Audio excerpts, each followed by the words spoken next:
Hey guys, Ask Jeevers, and you're on 3 Bites or Less, which basically means that I give you tips in 3 minutes or less. What I wanted to do was recap an episode or a part of an episode of Heart to Heart that we did last week with Dr. Dwight Lindell. So that episode was called My Broken Heart, but really what it is my broken circulatory system. The 60,000 miles of tubes and pipes that is our circulatory system that keeps the good things flowing in the right directions.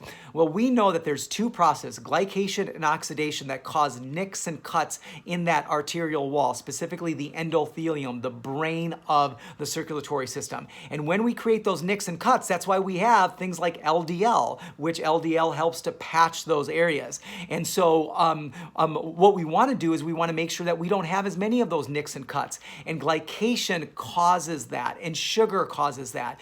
And one of the sugars that causes that to a very significant extent is fructose sugar. So fruit sugar, and fructose is actually 7 times more glycating than glucose, the natural sugar that our cells use for energy that create oxidation sometimes. But anyways, here's the deal, is that we got to be careful with how much fructose that we're taking into our body, and there's a lot of hidden places where fructose is that's so-called healthy. So I went to the grocery store and I show you a snapshot of my grocery cart that has high fructose foods in them. So check it out.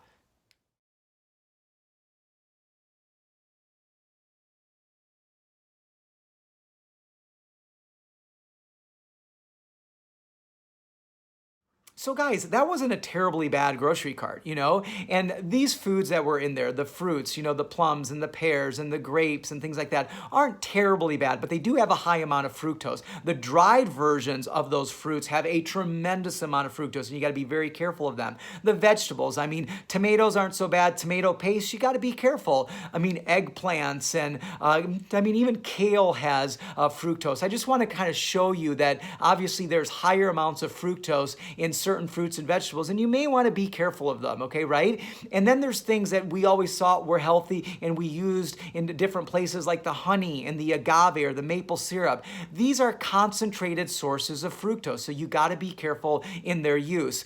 And then there's marketing ways that people use in foods like yogurts and healthy bars and dressings and sauces. No added sugar or only natural sugars, and those natural sugars are fructose. And now that we understand that they do have a very high glycating effect, if you're worried about your glycation or your cardiovascular system, you want to be careful of this and check those labels. So hopefully you enjoyed 3 Bites or Less, and we will see you soon.